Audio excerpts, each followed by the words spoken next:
What's something people don't understand until they've been through it themselves? Nerve pain. Chronic debilitating illness and disability.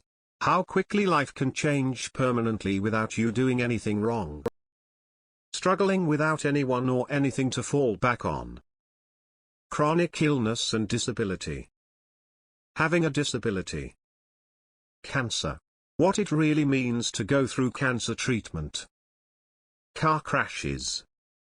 Not having enough money due to unforeseen circumstances. Not every poor person is poor because of their own decisions. Finances are like traffic, you can do everything right on the road, and have your life completely flipped by some other asshole driver. Experiencing the death of someone in your life that is a foundation-shattering loss. Mental illness. Living with PTSD. Experiencing the death of someone you love. Losing a child. Losing a parent at a young age.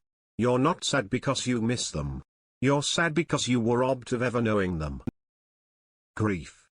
When it's been a while since, it's common for people to say something like, "It's been a few years, move on." It truthfully doesn't work that way. You remember them forever. And even when times after are extremely good and happy, a little part of you is looking in that empty corner. Don't say the move on thing to grieving people. It truthfully is great that you don't relate. Grieving people don't want you to try and relate. They're in the middle of a process that, at least in some ways, lasts forever. Super high stress events. People, even me at times, will say that they will do something or how they will react to a super high stress event. I work in a career where you can be sitting at a table and chatting with coworkers and the next second, you have the largest adrenaline dumps of your life. Lots of people will say they will react a certain way, but most people will freeze if they haven't been through events like that often.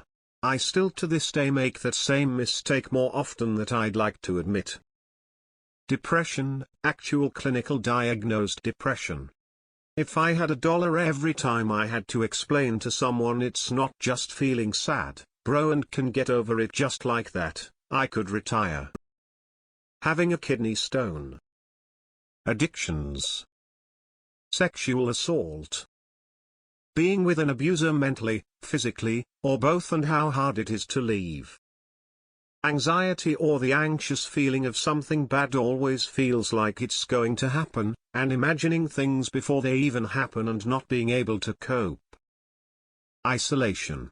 Having a potentially life-changing situation, and having no one to turn to for assistance, or even a different perspective, let alone sharing the heavy lifting. How unprepared you are for a physical fight. Most people way overestimate their abilities. Being poor. Having real OCD.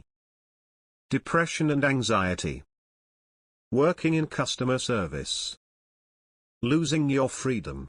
Until you're on the other side of that wall without your freedom, you'll never truly understand it. Not even as a correctional officer. Sure, you'll understand it way better than the general public, but you still wouldn't have a full understanding of it. Pretty much anything. If you have a modicum of empathy, you can imagine, probably inaccurately, but I don't think you can truly grasp what it's like to experience anything until you have. Being in a terrible relationship. I always saw shitty couples and thought to myself, I'll never be in a relationship like that.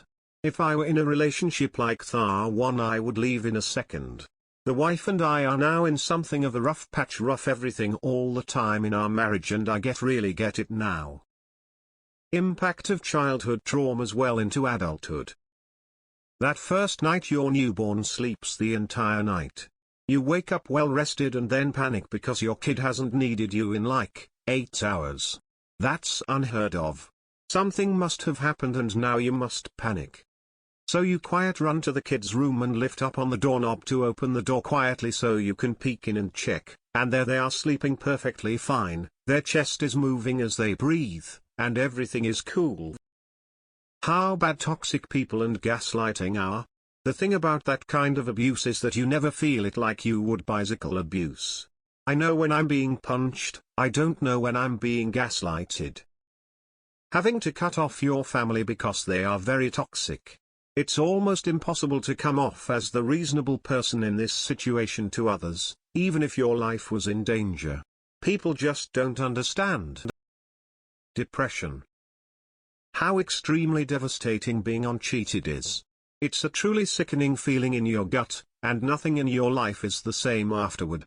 Some people are never the same ever again, others take over a decade to go back to normal.